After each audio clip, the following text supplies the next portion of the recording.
Hello friends, math तांडव classes में आपका स्वागत है। आज अपना रीजनिंग का लेक्चर नंबर है 6 और आज का अपने टॉपिक का क्या नाम है, कोडिंग डिकोडिंग। ये आपको सारे वैसे ही लगेंगे। मान लीजिए इससे पहले अपने पेयर किया है, उसमें कैसे चेंजेस हो रही थी, इसमें कैसे चेंजेस होगी। आपको इसको अगर सभी को कोडिंग डिकोडिंग भी माने तो एक तरह का कोड ही बदल रहा है। उसमें पेयर बदल रहे थे, किस प्रकार से युग्म बदल रहे हैं। इसमें अब देखना कोडिंग डिकोडिंग है।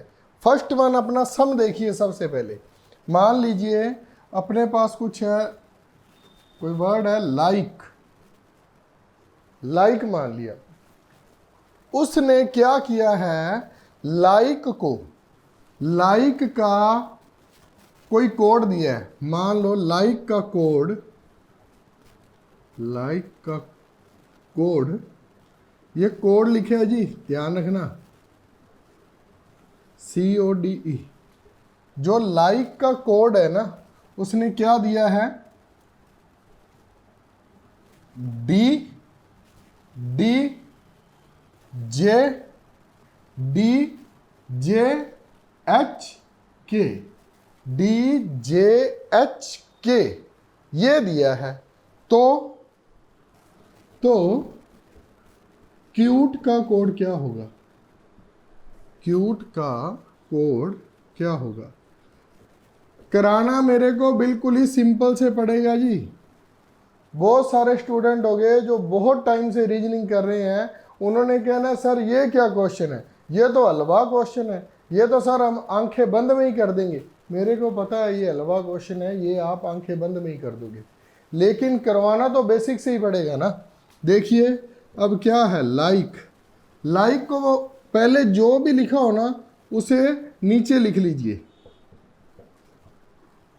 बहुत सारे स्टूडेंट ये भी कह सकते हैं सर क्या इतना टाइम होगा, नहीं होगा, लेकिन प्रैक्टिस तो यहीं से करनी पड़ेगी ना। फिर देखना हम कैसे करते हैं। अब देखिए L का D बना रहा है, I का J बना रहा है, K का H बना रहा है, E का K बना रहा है। क्या लग रहा है, L क्या है, 12 4 9 11 11 8 5 11। क्या बना रहा है ये, कोई समझ आ रहा है? नहीं समझ आ रहा तो अब देखिए ई का क्या लिख रहा है, एक कम करके डी, के का क्या लिख रहा है, एक कम करके जे, एक कम करके और एक कम करके। ये जरूरी नहीं है, इसका नाम कोडिंग डिकोडिंग इसलिए वो कहाँ से भी किसी को बदल सकता है। आगे आगे करेंगे ना फिर पता लगेगा, हलवा है क्या, नींद में ही कर लेंगे सब कुछ, वो पता लग जाएगा। अब नेक्स्ट देखिए हमें क्या बनाना पड़ेगा। हमारे पास है क्यूट, तो बस ई का क्या आएगा, डी, टी का क्या आएगा, एस, यू का क्या आएगा, टी, सी का क्या आएगा, बी। ये आपको याद करने पड़ेंगे। पीछे वाला लेटर क्या आएगा, या सी है जो 3 नंबर पर है, यू है जो 21 नंबर पर है, ये आपको याद करने पड़ेंगे। ऑपोजिट कैसे करते हैं, ऑपोजिट कैसे फाइंड करते हैं। मान लो ए का ऑपोजिट जेड, ए का ऑपोजिट जेड, 27 का जोड़ बना लेते हैं। मान लीजिए मैं बोलता हूं आई तो टी, आई का टी बिल्कुल गलत है, क्योंकि आई 9 नंबर पर है और टी 20 पर है, ये गलत है। आई का अगर हमने फाइंड करना है तो हमें 18 नंबर वाला बोलना पड़ेगा। इस प्रकार से आपने करना है। ये नहीं है मैं आर बोलने में डर रहा हूं या कुछ है। मैं क्या कहना चाहता हूं, आप खुद बोलो, कुछ भी बोलो। ए का जेड आ रहा है ना, ए का जेड आ रहा है, तो मैं आपको इसकी भी एक ट्रिक बोल दूंगा। लेकिन मैं क्या कहता हूं, जब हमें पता है भी हम एक तरफ से याद कर लिए हमने 26 के 26, तो उसके बाद बोलने में क्या है, आई आ रहा है ना, तो आई का आर आएगा, बस बात खत्म। 9 और 18 27 बनाने हैं, 9 और 18 क्या बनाना है, 27 बनाने हैं। मान लीजिए के आ गया, के आ गया, के का पी बोल दो, के कौन सा है 11वां और 16वां कौन सा है ई जे ओ कौन सा है 15वां और 16वां क्या होगा ओ के बाद पी, के का पी बन गया। आपने 27 का जोड़ बनाना है मेन, ए है तो जेड बना दिया, के है तो पी बना दिया, आई आया था तो आर बना दिया, कुछ भी आ जाए हमारे पास, जेड आ गया तो ए बना दिया, वाई आ गया तो बी बना दिया। आया कहाँ से, इन दोनों का जोड़ 27 है।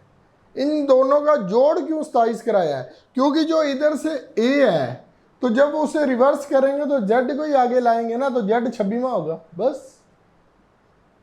अब नेक्स्ट वन करते हैं।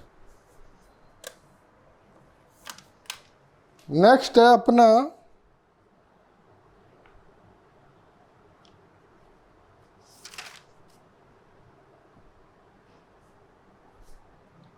नेक्स्ट है क्लॉक, CLOCK। अगर क्लॉक को CKLO C लिख रहा है तो क्लॉक को ये लिख रहा है तो राहत को क्या लिखेगा, राहत को क्या लिखेगा।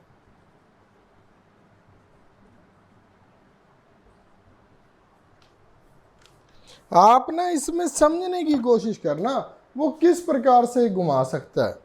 अब ये देखो क्या कर रहा है वो, CLOCK, C का C लिख रहा है, ठीक है, L का K लिख रहा है, O का L लिख रहा है, OC क्या कर रहा है वो। पहले तो दो ठीक बन गए थे, बाकी का क्या किया उसने। अब एक चीज आप अपने दिमाग से सोचो, क्या नीचे और ऊपर दोनों स्पेलिंग सेम नहीं है, तो सेम है, लिख कैसे रहा है। ये CK है ना, CK को उसने एज इट इज यहां पर लिख दिया, CK को उसने एज इट इज यहां पर लिख दिया। और क्या किया फिर, जो L है, L बीच वाला जो है उसको इधर लिख दिया और O को इधर लिख दिया और C को इधर लिख दिया। सर ये कोई थोड़ा रीजन बना, रीजन नहीं बना तो प्रीवियस एग्जाम उठा लेना, आपके पास बुक होगी रीजनिंग की, देख लेना क्या ये वाला सम आया हुआ है या नहीं आया हुआ। सिर्फ क्लॉक का देख लेना, शायद आगे कुछ उसने और लिखा हो, मैंने राहत लिख दिया जो मेरे को पसंद आया, क्या उसका ये सीन था या नहीं, ये देख जरूर लेना। अगर उसको ऐसे ही अच्छा लगता है तो हम क्या कर सकते हैं, CK को उसने ऐसे लिखना, हम AT को ऐसे लिख देंगे। उसने क्या किया, उसके बाद क्या लिखा उसने, ये दूसरे वाला, हम भी दूसरे वाला लिख देंगे। उसके बाद क्या किया उसने, तीसरे वाला, ये लीजिए ATAHR। ये जरूरी नहीं है, फिर मैं बोल रहा हूं ये जरूरी नहीं है कुछ भी उसमें कोई सीन क्रिएट करे। हो सकता है वो plus minus plus minus plus minus करता करता लास्ट वाले दोनों को एज इट इज लिख दे या उनको घुमा दे, आगे आएंगे वो भी करवाऊंगा। आपने इसमें तर्क वितर्क ढूंढना है, ये नहीं ढूंढने लग जाना सर जी ये कोई बात बनी, बात बने या ना बने उसका दिमाग है, उसने दे दिया, आपने उसी प्रकार से लॉजिक ढूंढ लेना है। नेक्स्ट देखते हैं।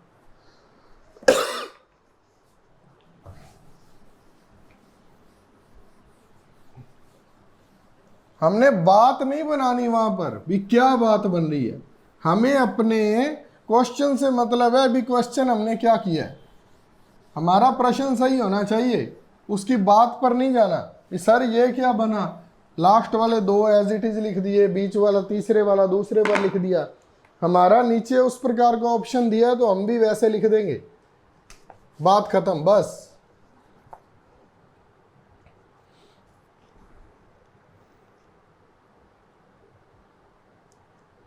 अब देखना क्या बना रहा है वो, टैलेंट टैलेंट को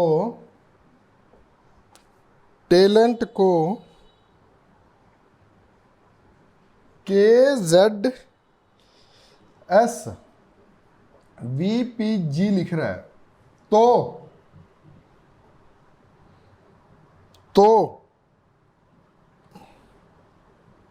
किट कैट को क्या लिखेगा?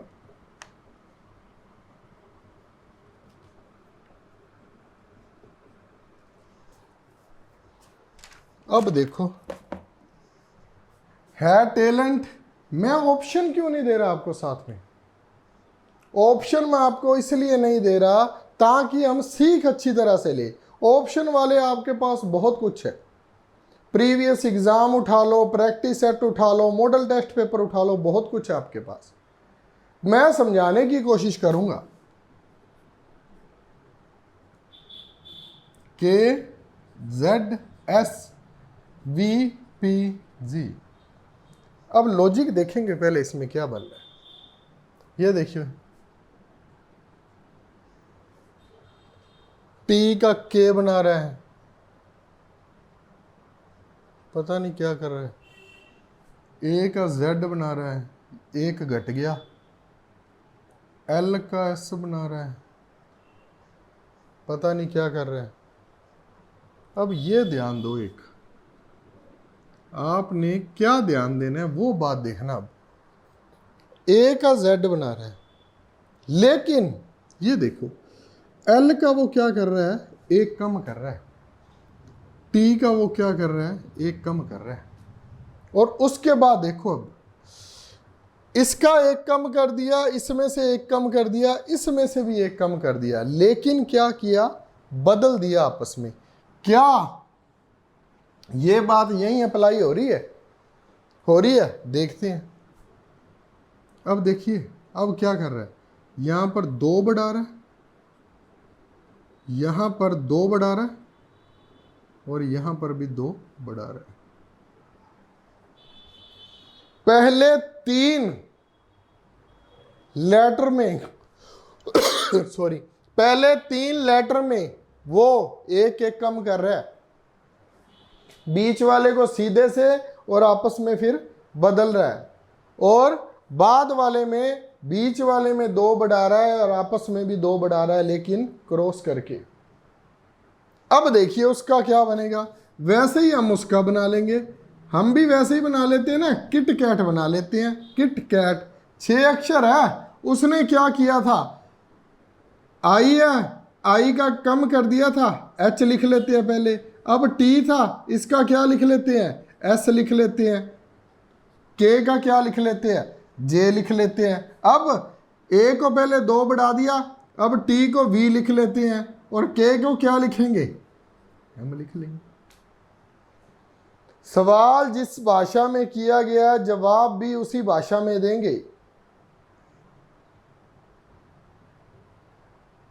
हम क्या करें अगर वो इस प्रकार से पूछ रहे तो, और वो किस प्रकार से पूछ लेता है। अगर आई को 18 तथा बैट को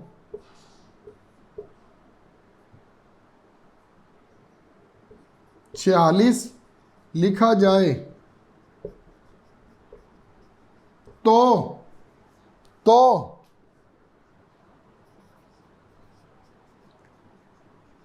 मैथ को क्या लिखेंगे,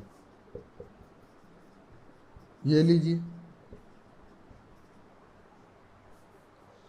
आई को क्या लिख रहा है, आई कौन से नंबर पर है, 9 नंबर पर। लिख क्या रहा है, 18। चलो ये समझ आ गई। आई का जो बकाया था, जो रिवर्स था, वो लिख दिया। चलो इसको देख लेते हैं। बैट, BAT बैट, ये क्या है, 2 1 20, कितना बन गया, 23। 23 को क्या, इसका मतलब क्या हो गया, आई को जो रिवर्स वाला था वो नहीं चल रहा, डबल कर रहा है, गुना 2 कर रहा है। आई का नंबर कौन सा था, 9। इन तीनों को जोड़कर क्या कर रहा है, 2। बात खत्म होगी, हमारे पास बात ही खत्म होगी। क्या करेंगे, m 13 नंबर पर, 13 और 1 14, 14 और 20 34, 34 और 8 42, 42 आंसर आ गया, बिल्कुल नहीं आया। गुना क्या करेंगे, 2, 84 आंसर आ गया।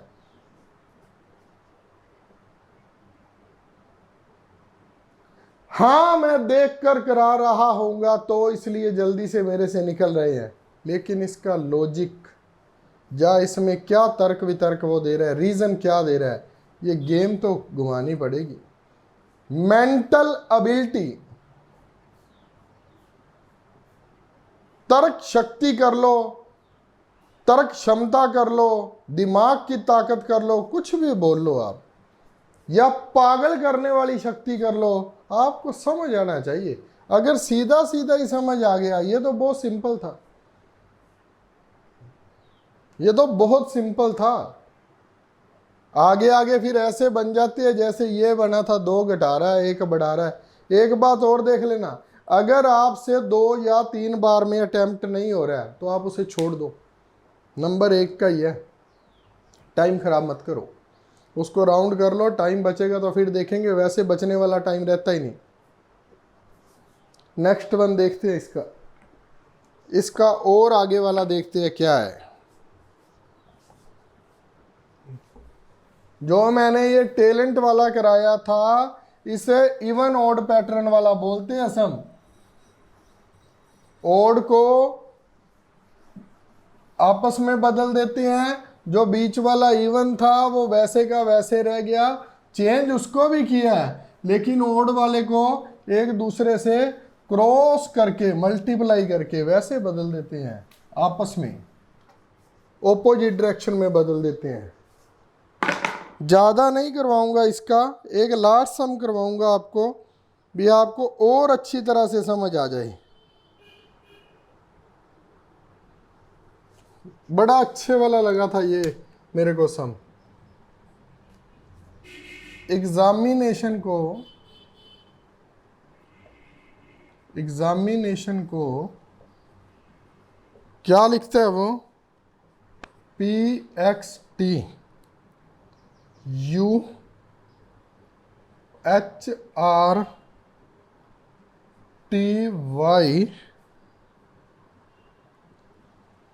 HBR, 3 6 3 9 2 11, 3 6 3 9 2 11 कंप्लीट है जी। तो मैन का अर्थ क्या होगा, मैन का मतलब क्या होगा, या कोड क्या होगा, ये पूछा उसने। मैन का कोड बता दीजिए आप। देखिए क्या कर रहा है, देखिए क्या कर रहा है, ई का पी नहीं बन रहा, एन का पी बन रहा है, 2 जोड़ रहा है एन में, ई का आर ये भी नहीं बन रहा, तो अब कर क्या रहा है, और कुछ देख लेते हैं। ए का टी आ रहा है, इसका मतलब है ए का टी, यहां भी ए का टी, ए का टी, ए का टी, एन का आर, एन का आर, कहने का मतलब है वैसे ही सीधा दे रखा है, ए का टी, एन का आर, एन का आर हो गया, ए का टी हो गया, और कौन सा सिमिलर है इसमें, ए था एन था। आई का देखते हैं, आई का एच, आई का एच, आई का एच, हमारे पास तो मैन है, अब एम का क्या आएगा, तो आपने कभी भी कंफ्यूज नहीं होना, जो नीचे वाला वो दे रहे हैं ना, हम वैसे ही बना देंगे। मैन का हम क्या बनाएंगे, इसका टी आर दे रहा है तो इसके आगे यू लगाने में सोचना मत कि सर एम का यू कैसे बन गया, जब बाकी सारे लगभग इसमें से 6 अक्षर मैच कर रहे हैं रिपीट होने वाले, तो एम का यू ऑटोमेटिकली आ जाएगा। आप अपनी तरफ से प्रीवियस एग्जाम के सम करके देखना, मैं यहां पर व्हाइट बोर्ड भर दूंगा भी, ये 5-6 करके देखना, लेकिन इसमें क्या है, ये मैथ नहीं है, मैं 4-5 सम दूंगा तो आपका टॉपिक क्लियर हो जाएगा। आप इसमें ज्यादा से ज्यादा प्रैक्टिस करके देखना, ठीक है, राधे राधे, जय बोलेगी। फिर मिलेंगे इसी टॉपिक के साथ जिसका नेक्स्ट पार्ट होगा। है ये एक दूसरे से मिलते जुलते ही, लेकिन अलग अलग है। मैं नहीं तो इस पर पार्ट 2 या 3 लिख देता। ठीक है, लाइक शेयर और सब्सक्राइब जरूर करना। अगर मेरी कुछ भी समझ आ रही है तो शेयर जरूर कर देना, थम्स अप दे देना भाई।